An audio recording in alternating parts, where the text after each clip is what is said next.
Madam. Madam Ivan. Hi guys! Welcome back to my channel, and for today's video, kagaya na nababasa nyo sa title, sasagutin natin ang ilan sa katanungan ng ating netizen. So, kahapon, nag-post ako, baka may mga gusto kayong itanong sa akin. Kagabi ko sana nagsusunod, kaya lang biglang umulan. So, ngayon na lang. But anyway, may mga tanong na hindi ko alam kung sino ang nagpadala. Yung iba, mga dami account, for sure. But I will try to answer them on the best of my ability. Hindi po ito ka-esusan. Pero kung hindi nyo naman po tatanggapin at alam ko namang may mga judgment na kayo prior to this, that's okay. Pero ito naman, I am only telling my truth. So, sasagutin ko ang mga tanong nyo as honest as I can. Alam nyo namang honest ako talaga. But anyway, ito mag-isimula tayo sa mga pabebeng tanong. Ito na, unang-una kay Jamie Balzala. Ano ang nararamdaman mo kapag may nababalitaan ka sa dati mong minamahal? Wala naman. Actually, most of the time, pag yung mga dati kong bet, mga ano, hindi na ako masyadong updated sa mga life nila kasi as much as possible, gusto ko na nag-move forward without asking kung kumusta na sila, kung anong ginagawa nila in life, lalo na't busy rin naman ako. So, alam mo yon, hindi ko naman binablock, yung iba binablock ako, yung iba binablock ko, yung iba minumute, so wala na akong anong kilala, pero yun lang. Ito, galing, kung ba't nung nakita, sa IG yata, ito, namimit ko pa din po ba ni Janelle? Shout out from Ramal Bataan. Hello po. Oo naman, namimit ko naman paminsan. Hindi naman na mawawala yun, lalo't ang tagal lang pinagsamahan namin. Actually, kahapon, kinakalkal ko yung hard drive ko. Andun lahat ng mga file niya, andun yung mga raw file, mga edited video. So, hindi ko pa nadidelete kasi, my memory din yun. And yun, namimit din, oo. Paminsan. Pero I'm happy na yun, happy na rin ako. Ito naman, galing kay Alexa 22. Madam Ivan, what can you think mo na mababa na ang view mo or nyo? Curious lang po ako, how can you able to survive kung mababa ang revenue?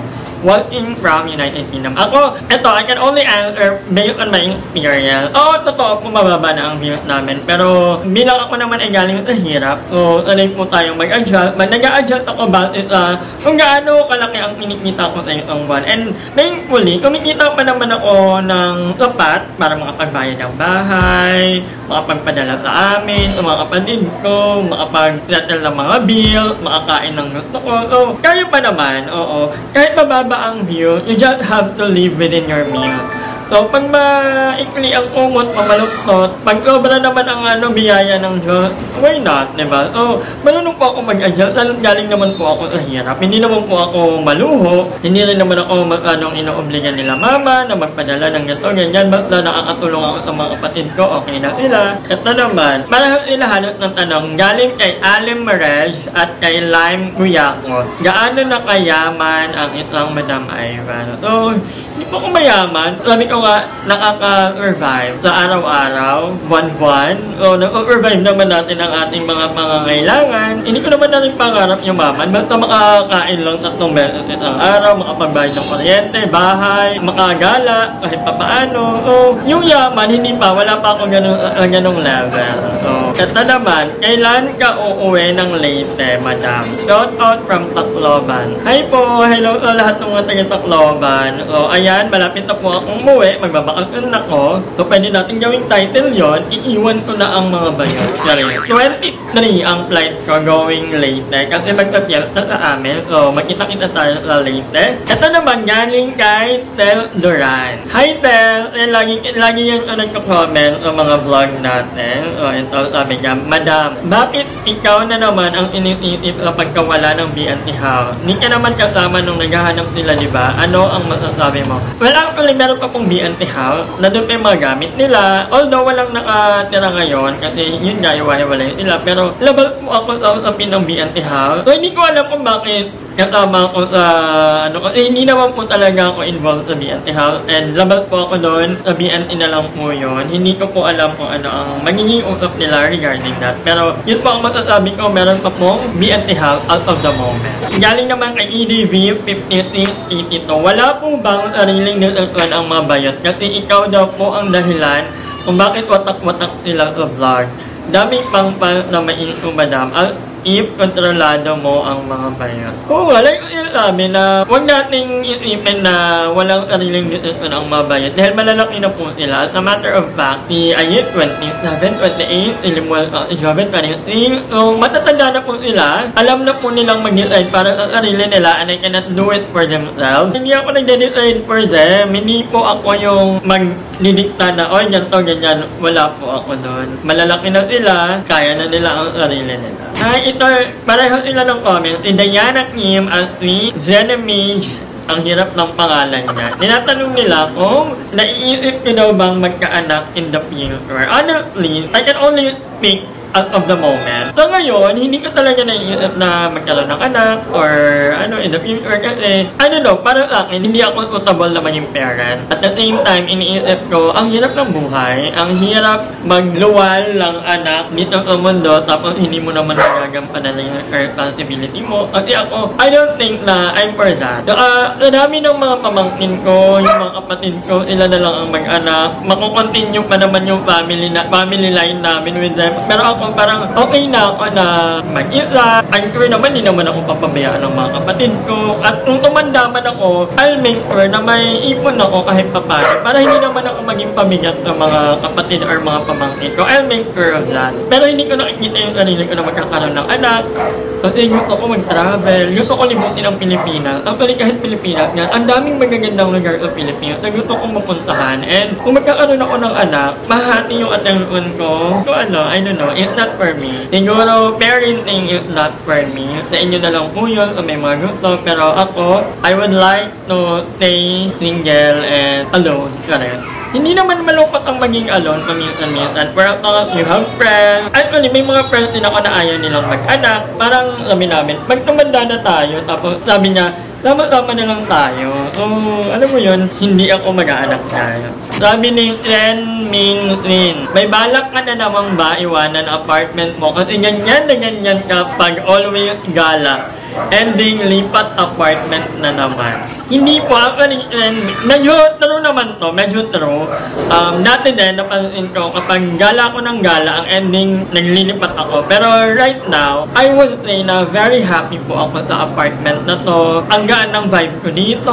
So, sabi ko, hindi na ako nilipat. If ever man, yun nga, sabi ko, if ever man nalilipat ako, I'll make sure na yun na yung magiging permanent house ko. Sariling bahay at lupa ko na yun. Hindi na ako mangungupahan. Pero, this will be the last house na mangungupahan ako. Kasi okay na ako dito, masaya na ako. Kasi hindi na rin naman ako titira ng Metro Manila kasi sobrang traffic, congested. Hindi na rin naman ako into party or what. Gusto ko yung tahimik na buhay. And sobrang happy ako kasi dito sa Carlaville, napakabait ng mga tao na mga kapitbahay ko, ang mga bata. Ang dami kong close dito kahit maglakad ako dito ng walang ligo. Haggard na haggard. So, hindi nila ako pinapansin. I feel like this is my community now. Dito ako magtatagal and matagal na rin pala ako dito sa iba-iba lang ako ng bahay. Pero itong bahay na to mismo ni Jello. Hi Jello, if you're watching ngayon. Ito naman, galing kay Robin Himyo. Gusto mo bang magkaroon ng long-time boyfriend in the future? If yes, anong tipo mo? Of course, hindi ko man inagarang puso ko and yung possibility na magkaroon ng partner in the future. Pero hindi ako naghahanap. Kung ibibigay ni Lord, thank you. Kung hindi naman, thank you pa din. Happy na rin naman ako kahit wala akong jowa. Hindi magastos.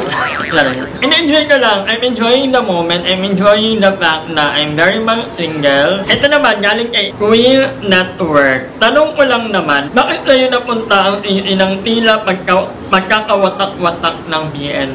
Hindi ko rin alam. Hindi naman lahat. I'd like to believe na hindi lahat ay ako ang inisisi kung bakit minsan parang nagkakawatak-watak ang BNT. Kasi marami naman nagtatanggol din sa akin. In all fairness naman, may mga nagmamahal talaga sa akin. Ramdam ko yon. Hindi ko alam kung bakit ganun ang nangyayari. Pero I think it's because of the fact na ganun talaga ang nature ng tao. Parang hahanap tayo ng someone to blame. Parang nakatanayan na kailangan may sisihin. At bilang ako naman ang pinaka nakakatanda, at bilang ako naman ang naiwan, parang ako yung visible. Kasi wala naman ng si Ellie, hindi naman sa nakakasama ng mga bayan. So ako lang ang nandito, ako nakikita ninyo. So ako ang pinaka nakakatanda. So parang by default, yung iba, ako ang iniisip. Kahit na hindi naman ako, wala naman ako hindi naman ako nakikialam sa kanila, hindi naman ako nag-decide for them. Parang yun yung feeling ko. By default, bilang ako yung visible, ako yung magkakatanda, so parang automatic, sakit na pupunta yung tingin. So sabi pa ni Andrea JVN Yomero, anong masasabi mo, madam, na lagi kang ninadawit, na kaya daw watak ang biyanti dahil ayun, yun pa yun. Sa totoo lang guys, hindi ko nga alam kasi, sa totoo lang, hindi naman ako palalabas ng bahay. May time na pumupunta ako sa bahay ni Aye, ni Limuel, pero sobrang bihira po. Kung nakasama niyo po kami, ako po most of the time ay nandito lang sa bahay ko. Kung sino ang gustong pumunta dito, welcome anytime. Hindi ko po itinatara ang bahay ko. Lalo-lalo na parang, bukas nga ang bahay ko sa mga gusto lang tumambay dito or mag-play. Kasi gusto nila ako yan. Madam, magnanong mo daw sila, ganyan, go, matalong kayo. Basta ako yung maingay. How about more ang mga bayot, diba? So, hindi ko alam bakit sa akin ang tingin. Ano ang masasabi mo sa mga taong tingin sa'yo ay puro na lang lalaki at alak ang palaging hanap? Iyaman ko talaga to kasi I'd like to address them. Saka, mahirap naman kung gagawa ko na. Ito maganda, ito totoo, may tanong, diba? So, kung inamin mo sa akin to, kung tinanong mo to sa akin, Mark ni, 2 to 3 years ago, somehow this is true. So, dati talaga hindi ako mapakali pag hindi ako nakakainom. May time na, ewan ko ba dati, parang hindi pwedeng inom lang ng kailangan talaga yung 3 hours na ako matutulog, tapos yung uray ka na umuwi. May mga ganong moment ako. Dati, that was 3 to 4 years ago. Pero, believe it or not, at hindi ko rin naman kayo pipiliting paniwalaan ako. Pero, ngayon po, may mga, I'm proud of myself. Lalo na't alam ko naman, hindi na ako bumabata. Marami na akong nararamdaman sa katawan ko na nag-iiba na. I'm not in my prime anymore. So, hindi na ako gaya dati na parang inom. Ngayon, inom na lang. Tapos after a week, inom. Ngayon ganun, may pahinga na. So, panlalalaki, ba't nyo ba ako araw-araw? Parang wala nga akong booking. Bigyan nyo ako booking. So, wala po, hindi po totoo yun. Kung meron mo po kayo nakikita, they are my friends. And hindi naman siguro magkaroon ng mga lalaking kaibigan ang isang baklang kagaya ko. So, pero kung bibigyan nyo ng maling ngayon, okay lang. Wala na rin naman akong pakialam doon.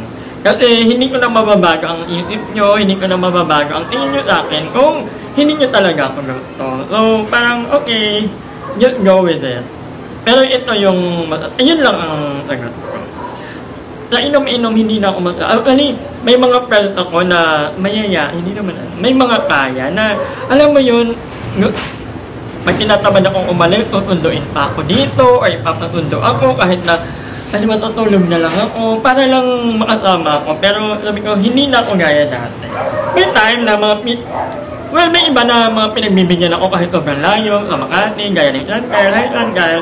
So, bihirang-bihira po. At namimili po ako. Hindi po lahat na hindi po lahat ay nakasamahan ko. Lalo nga pagod na po ako sa mga ganyan. Yun. Pero kung gusto niyo pong mag-inom, welcome po kayo dito sa bahay.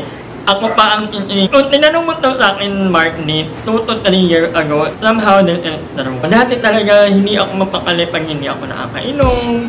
May time na, ewan ko ba dati, parang hindi pwedeng inom lang ng kailangan talaga yung 3 hours na ako matutulog, tapos yung uray ka na umuwi. May mga ganong moment ako. Dati, that was 3 to 4 years ago. Pero, believe it or not, at hindi ko rin naman kayo pipiliting paniwalaan ako. Pero, ngayon po, I'm proud of myself. Lalo na't alam ko naman, hindi na ako bumabata. Marami na akong nararamdaman sa katawan ko na nag-iiba na.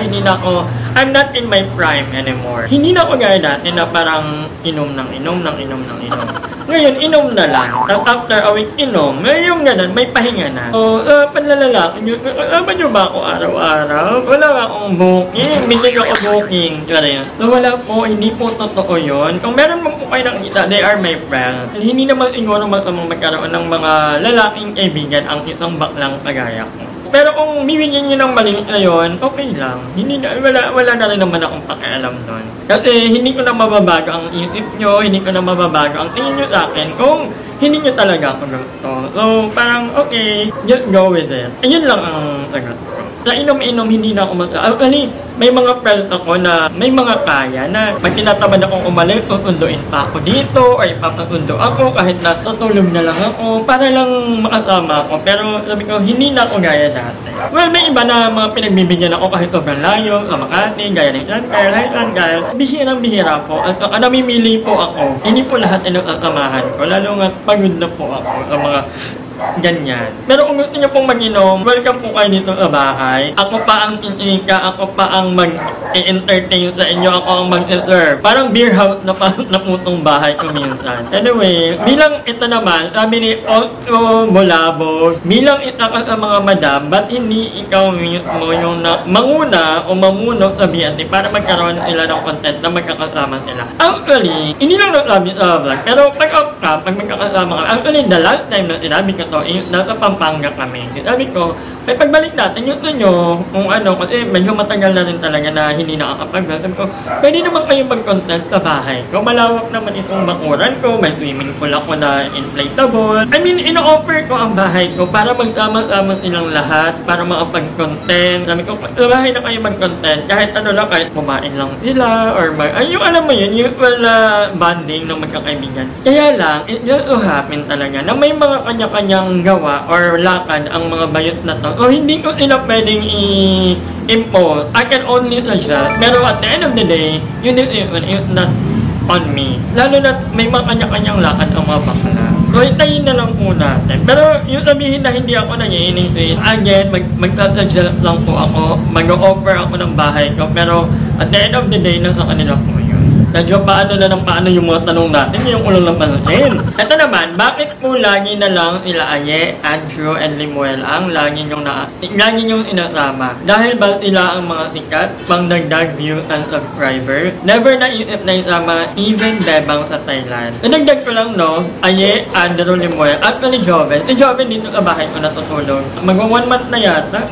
Mag-iisang buwan na. So, bakit laging sila ang ano? Ako po, hindi po ako mahilig magsabi, ay pumunta kayo dito sa bahay.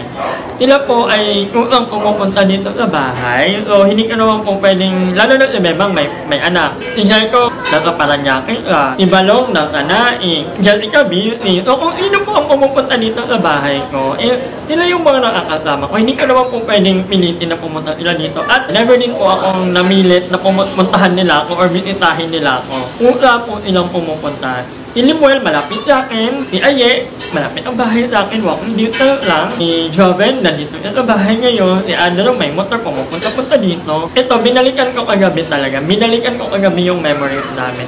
Even way back before talaga. Close na talaga ako kanila. Limuel, kay Aye, kay Joven. Bilang sila yung mga nakasama ko talaga sa pinakauna kong apartment sa St. Andrew.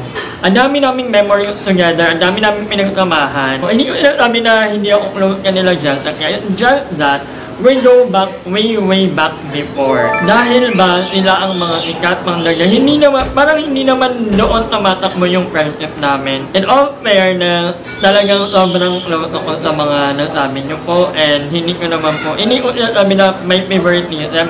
Nagkataon lang na marami kaming memories together, pinagsamahan on and off cam. And ito, grabe naman to. Hindi ko alam kung sino nag-comment nito dahil NGL ito sinad sa akin. May galit or inggit ka ba kay Jessica kaya hindi mo sila kinita sa Thailand? So, grabe naman po grabe naman yung inggit or galit. Hindi po, sobrang love na love ko si Jessica and sobrang proud ako sa lahat ng achievements niya. Hindi po totoo yung paratang na may inggit or galit po ako. Pero, totoo po na ako talaga ang nag-initiate nung nandito pa kami sa Pilipinas. Nung nalaman ko na magta-Thailand din sila, so sabi ko, mag-alat tayo ng isang araw. Kasi ang purpose talaga noon is mapag-usapan namin kasi nagpa-plan kami ni Jinkler na mag-franchise ng Jing ang Juktal. So, wala pong kasalanan dito si Jing. Hindi niya kami pinilit na huwag kitain sila Jessica or huwag naming puntahan. Gawa ng hindi niya naman kami nililimitahan kung anong gagawin namin. Nag-suggest lang, or gusto yung pumunta sa ganito, sa ganyan. So during that time na dumating sila Jessica, alam ko morning sila dumating, kami maaga pa lang, na Icon Museum na kami kasi tinry namin yung coffee doon. And then, after namin mag-Icon Museum, naghiwa-hiwalay kami mga pahapon na yon. Ako, si Limuel, si Andrew, kami ang magkakasama, nag-shopping kami ng mga pasalubong. Si Joven ay nag-me time, and then si Jinkler Iko ay nagpasama sa pinsan ko na mag-shopping. Hiwa-hiwalay kami hanggang maggabi. Nung gabi na, nung nakamessage na sila, sabi ko, parang hindi na kaya kasi ulang na sa time. Actually, sabi ko, magkita sa Joel Fair, if ever. Pero sabi ko, binawin ko yun actually. Sabi ko, hindi na pala kaya, Jel. Kasi hindi pa kami nagkikita-kita anong oras na magkakahiwalay pa kami that time. So, ang naunang pumunta ng hotel, ako, si Limuel, si Andrew, at sobrang dami naming mga bit-bit that time. So, sabi, next time na lang, sabi, hindi talaga kakayanin na yung oras. Kung meron man pong iisihin, sige, ako na lang po yun. Kasi bilang ako naman talaga ang nag-schedule na magkita-kita. Pero hindi talaga natuloy. I'm sorry, hindi kinaya ng time. Pero hindi intention na hindi ikitain sila Jessica dahil kung naaga-aga lang yung kasi may mga ginawa na yun sila. Actually, pagdating nila ng hotel, nagpahinga muna sila, nag-shoot, at kung ano ang ginawa nila. Tapos habang nagpapahinga sila, nag-shoot sila. Ganun din kami, may mga ginagawa din kami. And kasalanan ko, yun nga, lesson learned, wag nang magsasabi ng mga plano na ganito, magkikita sa ganito, sa ganyan. Kasi pagdating mo sa actual day, may mga nangyayari pala na beyond your control. Hindi mo inaasahan na hindi pala kakayanin ng oras, pagod na kayo, kahit sabihin mo na 30 minutes lang, hindi ko kasi maano yung kasi magkakahiwalay pa kami that time. Pero kung yun nga, again, kung want to blame, okay po, ako na po, lahat nyo na lang i-direct lahat. Kasi bilang ako naman talaga ang kausap ni Jessica that time, hindi totoo na may galit or init kaya hindi kinita. So, possibly magkikita talaga kami kasi pag-uusapan namin yung rank line ng JK Samgyupsal. Yun ang main purpose talaga na. Pero sabi namin, next time na lang Jessica kasi hindi na talaga kakayanin ng oras. Anyway, ito, tanong naman ni Mingy Dam, parang medyo grabe yung galit niya sa akin. Yara. Bakit nagkandalete lang yung BNT nung ikaw na humawak? Bakit hindi lahat ng BNT members nakaka-benefit sa mga ayuda ng mga so-called fairy godmother mo? So, bakit nagkandalay yung ikaw na humawak? Hindi po ako manager ng BNT.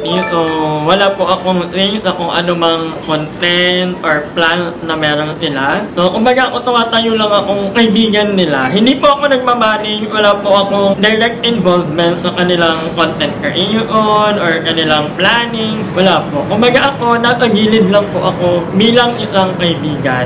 Bilang nakakatanda. Pero pagdating sa I always let them decide. Ganun po lagi yun. Bakit hindi lahat ng BNT members nakaka-benefit sa mga ayuda ng mga so-called fairy godmother? Ako, ilan lang po ang masasabi kong fairy godmother na talaga, na naging friend ko na. Actually, I don't call them, may minsan nasasabi kong fairy godmother, pero in reality, I consider them as my friends. Si Jinkler Iko, si Atyanisa, si Aki, si Mami Joey, si Mervin, si Kuya Supertan. Yan sila, mga umaga naging friends. Pero, so, hindi naman po lahat ay umaga ma-accommodate ko. At ganun din naman ang kanila. Kasi may mga parent and mothers yan sila na they only want certain member. Maaano nyo yan. Kung sino lang yun nandoon, kumbaga yun yung favorite no sponsor or ng fairy godmother ko, I really cannot decide on that. Kasi sila, matagal na silang nanonood. Ganon din naman, nila Jessica, may mga sponsor din sila na, alam mo yun na, oy, isama mo si ganito, si ganyan, hindi ako sinasama, hindi naman tumasama ang loob ko, okay lang, kasi marami pa lang nila yun. Diba? So, hindi lagi lahat makakasama. In reality, hindi po talaga. So, kailangan nating i-respeto kung sino ang gustong isama ng mga fairy godmother na kagaya nung nagburakay sila. Hindi naman umama ang loob na okay lang. Kasi nila yun, pera nila yun, sila ang maglalabas ng pera. Hindi natin sila pwedeng kunin. Pati lang naman, diba? Hirap namang anuhin ng mga tao. Ito hindi ko rin ilala kung sino. Don't take it negatively, but I have to ask you. Hindi ka ba napapagod sa takbo ng buhay mo? Wala ka bang long-term plan for your future? You're not getting any younger. okay. Hindi naman ako napapagod. Kasi ito, hindi mo naman kailangan mag-agaling sa akin at magkakaiba naman tayo ng buhay. Pero ako, honestly, happy ako sa life na meron ako ngayon. Hindi ako magtanong nagmamadali, hindi ko magtanong pinaprepare ang sarili ko. Nakakapag-provide naman ako for myself, para sa family ko, kahit papaano, nakakatulong naman ako. And ayoko i-prepare yung sarili ko. So I'll give something para lang may maipagmayamang ako or may mapatunayan ako sa ilan sa inyo. Masaya po ako kasi I get by. And magkakaiba po tayo ng mindset, magkakaiba tayo ng definition of happiness, magkakaiba tayo on how we view things. So ako gusto kong lang. Ito naman long-term plan. May mga long-term plans ako, of course. For example, yung JK sa mutual, kapag nakapag-franchise kami ni Jing, tututukan ko yan. And meron din akong ibang mga pinagkakaabalahan like writing, offline, off-cam, pero hindi ko na share kasi parang boring naman hindi na parang something to share with you kasi hindi naman lahat makaka-relate. Pero I am also into writing. Mga pinagkakaabalahan ko yan lately. Yun lang naman ang aking long-term plan. Hindi ko pinaparang long-term kasi hindi naman promise ang tomorrow. For as long as alam kong mag-survive ko yung susunod na araw, okay na ako doon. Ayaw ko i-prepare yung sarili ko. Pero kayo, if you have plan, ako ang plan ko lang talaga, maging masaya, libutin ang Philippines. Yun ang gusto ko. Second to the last, may mga pagkakataon ba na nalulungkot ka kapag mag-isa ka lang? Of course, ba naman ang hindi? May mga moment na kahit walang particular reason, nalulungkot ako, parang makarinig lang ako ng sad song, malungkot lang ako. Pero hindi naman ibig malungkot.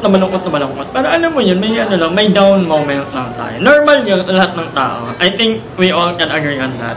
Ito, galing naman sa Luwinyo Boutique. Hi sa aking Luwinyo Boutique family. Rank the BNT member from most likely to quit vlogging to least likely. Hindi ka na i-rank, pero yung na lang, yung pinakatingin kong mag-quit at hindi mag-quit. Ako number 1, yung most likely to quit ko, siguro si Jericho. Maraming beses na sabi ni Jericho na mag-quit ka, mag-focus ka sa ganito, mag-gusto niya ganyan. Pero I am happy na Jericho is back on track. At ang hindi naman I think si Jericho, kita naman natin ang dedication ni Jericho. And sobrang nagka-compliment sila ni Kevin dahil si Kevin ay sobrang sipag mag-edit. So alam mo yon.